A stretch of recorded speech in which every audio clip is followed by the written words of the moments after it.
I could construct a skyscraper of speakers.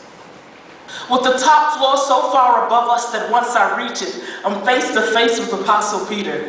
Mind you, this is no attempt at babble. No, my intent is much less laughable, much more palpable. It's past time to give our purpose a platform. Worth more than your titles, careers, income, and what you put back for. Power to project has been invested in us to show what can fulfill what the world lacks for, and then display it. Without bias or being jaded, without expectation of being rewarded after being spectated. That ain't it. This work is greater. The aspect of this facet of life has been faded, cast aside and downplayed, and wheelbarrowed into the shadows because they couldn't quite explain it, and to many, it's unexplainable. But to no one, it's unattainable. Dictionaries attempt to define it, but its dimensions extend so far beyond time that even space cannot confine it. And so I'm climbing atop these speakers to the nearest mic in hopes that your perceptions will shift. Not really abstract or just an idea, but for the sake of clarity, we'll just say, it.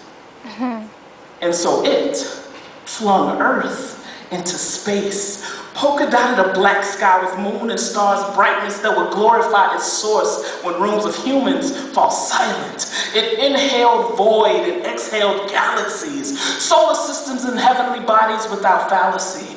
It called forth life where none could be found. It constructed nature's most intricate machine simply by its power and the ground. It still maintains the power to confound. It does not contradict, but can flip your downside up and your upside down. It takes hold of impossibilities and makes them so. When the dust has settled, it winds winds and makes them blow. It hoisted a tree upon its frame. It knew it was meant to shun its name, but carried on, to carry on the infinite weight and burden of dishonest blame. Man-made philosophies pale in comparison to its infinite theology. Entire fields of study were created to replace, debate, or negate its power. Please. It is the metaphysical, supernatural governmental body. We thought this was a democracy. This is a theocracy. Flesh and blood wage no war, nor do principalities that its power cannot overtake. It will bring everything to its knees. Yet, it is the motive for selflessness.